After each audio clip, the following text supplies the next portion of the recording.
குரு பிரம்மா குரு விஷ்ணு குரு தேவோ மகேஸ்வரக குரு சாட்சாத் பரபிரமம் தஸ்மை ஸ்ரீ குருவே நமக. ஓம் ஸ்ரீ ராஜகணபதி ஐயனே போற்றி போற்றி.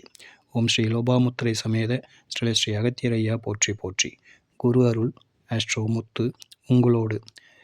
இன்றைய பதிவில் பாவக காரகத்துவங்கள் அப்படிங்கிற வரிசையில் 8ஆம் பாவகத்தின் காரகத்துவங்களையும் சிறு விளக்கங்களையும் பார்க்கவிருக்கின்றோம். 8ஆம் பாவகம் இதை அஷ்டமஸ்தானம், ஆயுள் ஸ்தானம், பணபரஸ்தானம் அப்படின்னு சொல்வோம். ஆக நல்லா பார்த்துங்க, அஷ்டமஸ்தானம் அப்படின்னு சொல்லியிருக்காங்க. அஷ்டமம் அப்படின்னாக்கா 8 அப்படின்ட்டு பொருள். பிறந்தாச்சு, அடுத்தடுத்த நிலைகளை நம்ம எட்டிக்கிட்டே இருக்கணும். அதில் முக்கியமானது ஆயுள்.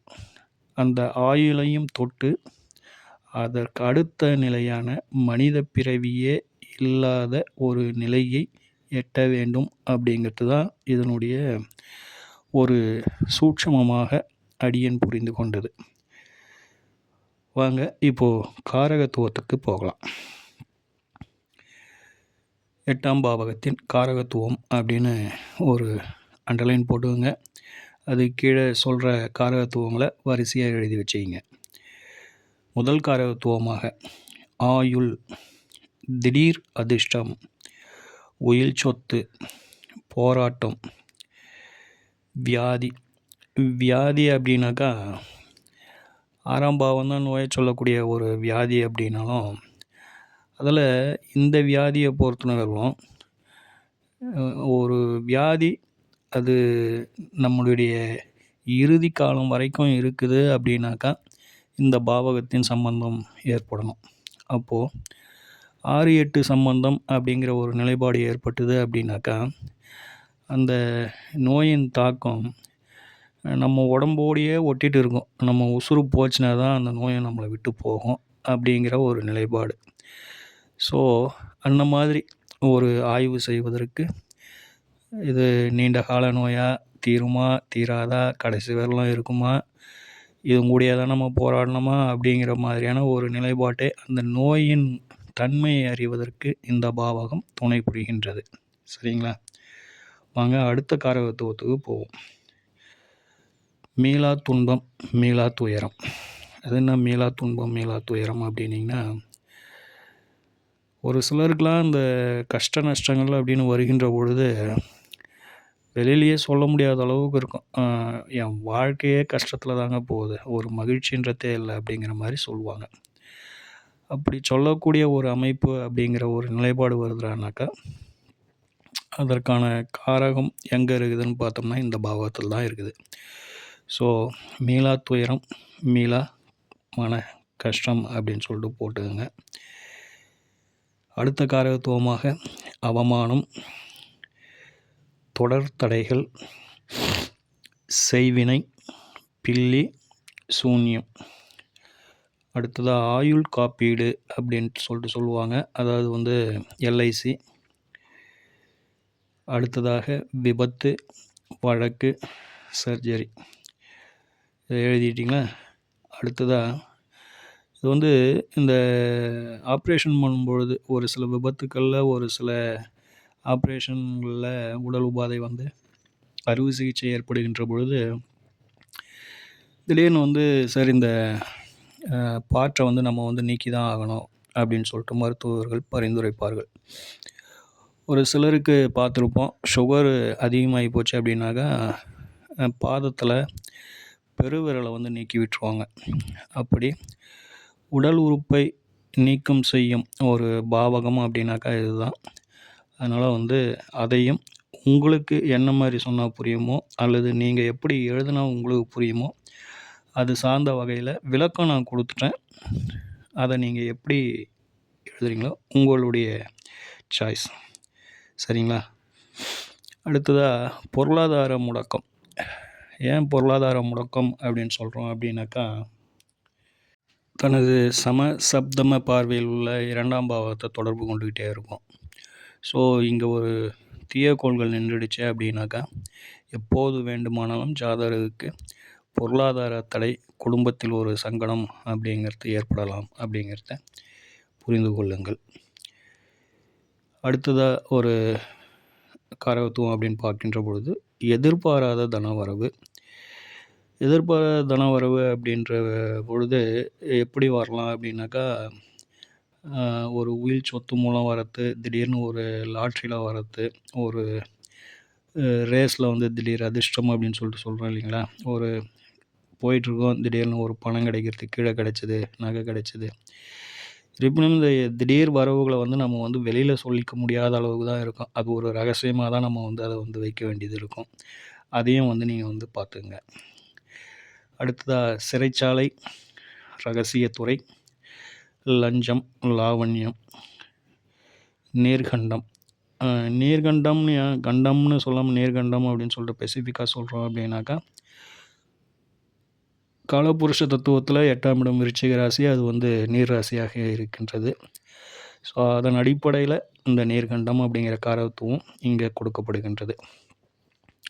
அடுத்ததாக அமானுஷம். அடுத்த காரகத்துவமாக ஒருவரின் வாழ்க்கை துணையின் வருமான ஸ்தானம் இது. அது ஆணாக இருந்தாலும் பெண்ணாக இருந்தாலும் சரிங்களா. அடுத்ததாக மறைபொருள் ஆராய்ச்சி. இந்த மறைபொருள் அப்படின்னு சொல்லும்போது ஜோதிடம் கூட ஒரு மறைபொருள் தான். அது ஜோதிடம் எல்லோருக்கும் தெரியும் அப்படிங்கிற ஒரு நிலைப்பாடு இல்லை.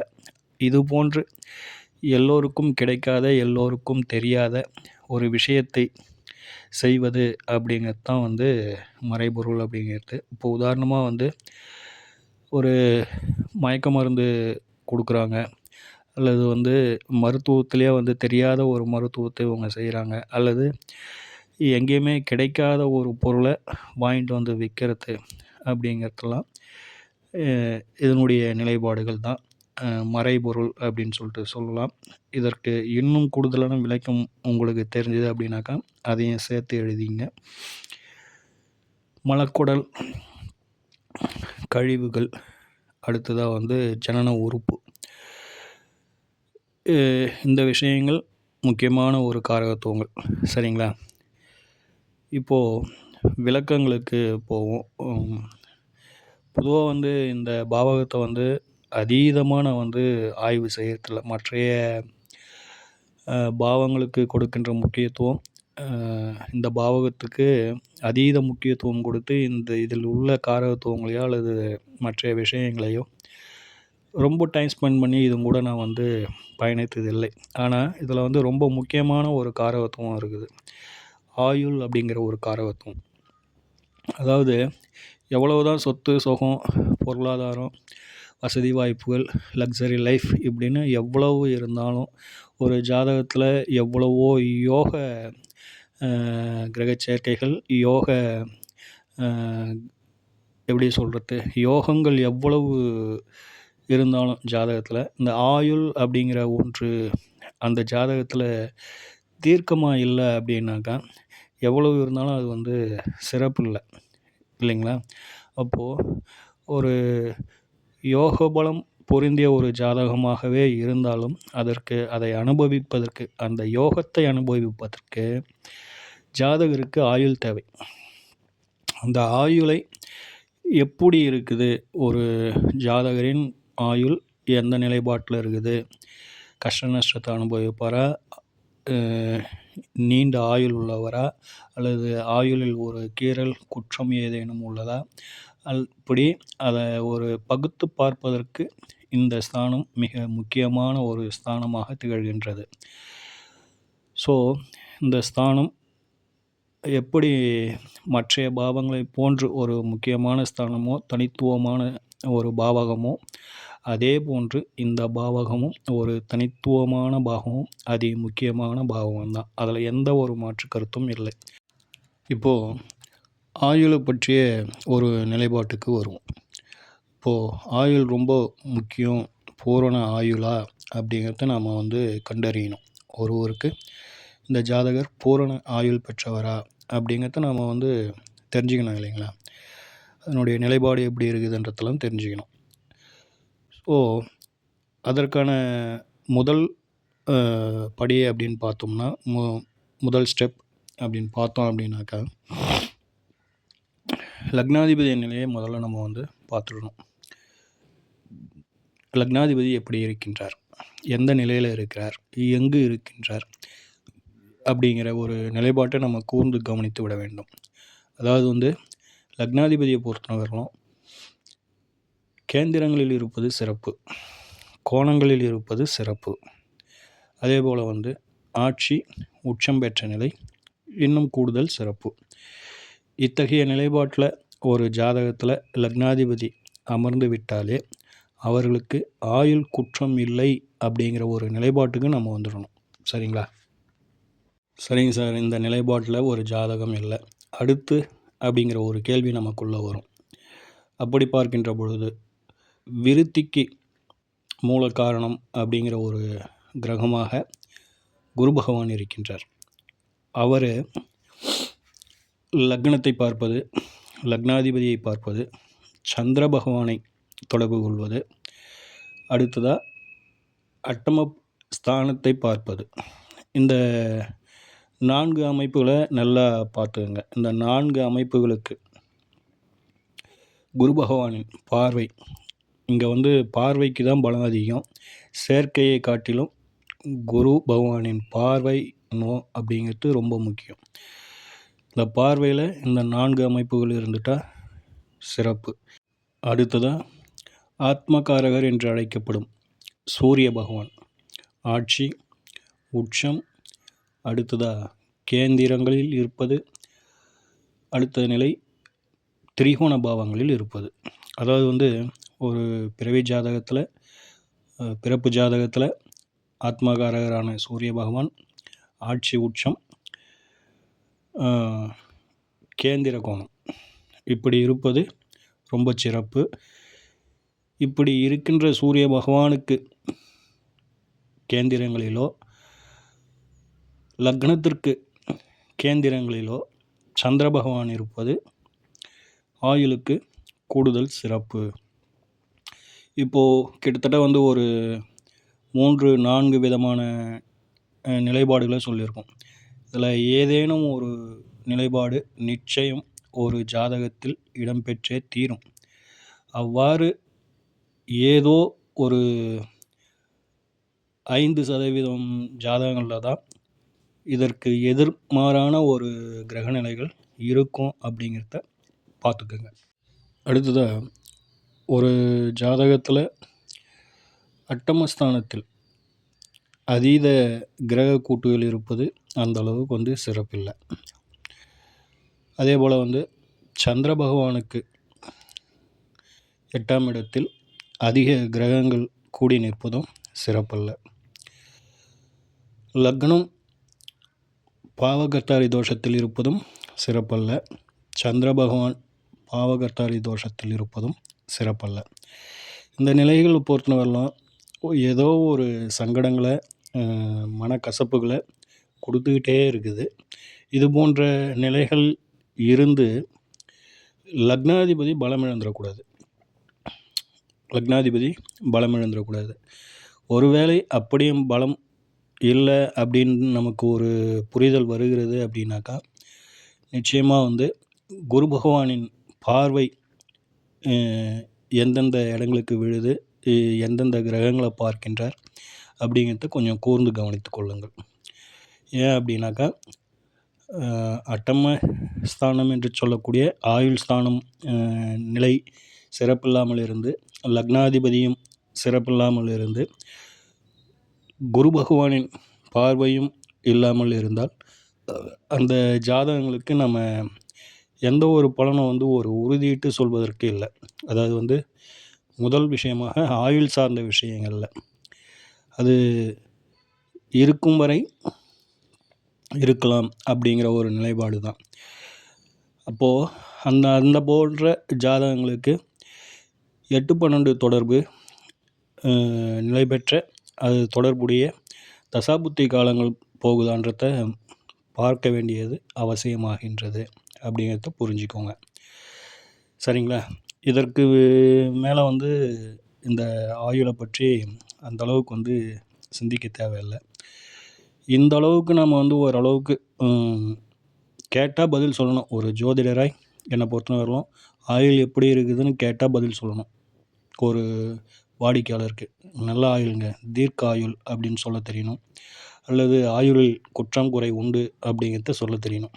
அதற்கு என்னென்ன வழிகள், என்னென்ன விதிகள் உண்டோ அதை தெரிந்து கொண்டு வைத்திருப்பது போதுமானதாக எனது புரிதல்.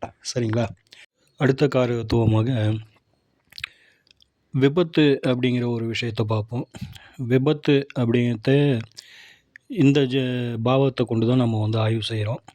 ஆக விபத்துக்கான பாவமாக இந்த 8ஆம் பாவம் இருந்தாலும் ஒரு வாகன விபத்து அப்படின்னு ஏற்படுகின்ற பொழுது 4ஆம் பாவத்தோடு இது தொடர்பு பெறணும்.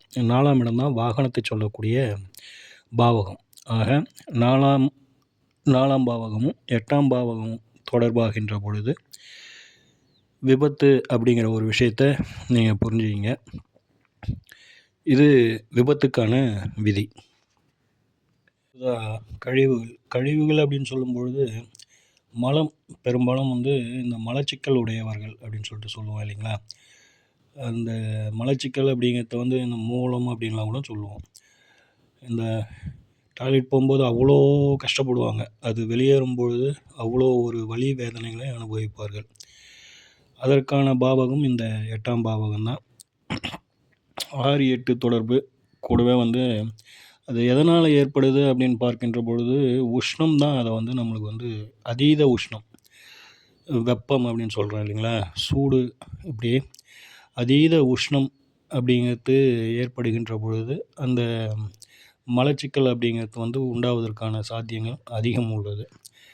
அந்த மலச்சிக்கல் அப்படிங்கிறது 6, 8 தொடர்பை பாருங்கள். 6, 8 தொடர்பு ஏற்படுகின்ற பொழுது மலச்சிக்கல் அப்படிங்கிற ஒரு நிலைப்பாடு நிச்சயம் ஏற்படுது. அதே போல் வந்து அடுத்ததாக மறைபொருள் அப்படின்னு சொல்லும்பொழுது உதாரணத்துக்காக வந்து நம்ம வந்து ஜோதிடத்தை சொல்லியிருக்கோம். ஜோதிடம் என்பதும் வந்து ஒரு மறைபொருள் தான். ஒரு ஆய்வுகளை மேற்கொள்ளக்கூடிய ஒரு நிலைப்பாடு இதுலேயும் உண்டு. ஸோ மறைபொருள், இரகசியத்துறை, ஆராய்ச்சி செய்தல் அப்படிங்கிறதுலாம் வந்து இதெல்லாம் வந்து ஒரு அற்புதமான காரகத்துவங்கள் தான். இந்த காரகத்துவங்களில் வந்து எந்த ஒரு குறையும் இல்லை. இதெல்லாம் வந்து அவசியம் ஒரு மனிதனுக்கு தேவையான ஒரு காரகத்துவங்கள் தான். இதையும் உங்களின் நேரம் கிடைக்கும் போதெல்லாம் ஆய்வு செய்து பாருங்கள். வருகின்ற ஜாதகத்தில் அப்ளை பண்ணி பாருங்கள். ஒரு சில ஜாதகங்களில் பார்த்தோம் அப்படின்னாக்கா அந்த 8ஆம் இடத்தின் காரகத்துவம் அவ்வளோ ஒரு அற்புதமாக வேலை செஞ்சிட்ருக்கும். ஒரு நல்ல மருத்துவத்துறையில் கூட வந்து ஆராய்ச்சியாளராக இருப்பாங்க. டாக்டரேட்டில் வந்து மருத்துவத்துறையில் ஆராய்ச்சி செய்து பெரிய லெவலில் இருக்கிறவங்களாம் இந்த 8ஆம் பாவகத்தின் சப்போர்ட் தான் அப்படிங்கிறத பார்த்துக்குங்க. சரிங்களா? ஆக இன்றைய பதிவில் வந்து 8ஆம் பாவகத்தின் காரகத்துவங்களை கொஞ்சம் பார்த்துருக்கோம். ஓம் ஸ்ரீ ராஜகணபதி ஐயா அவர்களின் அருளோடும், ஓம் ஸ்ரீ லோபாமுத்திரை சமேத ஸ்ரீ அகத்தியர் ஐயா அவர்களின் ஆசையோடும் அனைவருக்கும் வாழ்வில் நலமும் வளமும் கிடைக்கப் பெற்று ஆனந்தமும் மகிழ்ச்சியும் என்றென்றும் நிலைத்திருக்கட்டும். வாழ்க வளமுடன், வாழ்க பல்லாண்டு. மீண்டும் அடுத்த பதிவில் சந்திப்போம். நன்றிகள், வணக்கம்.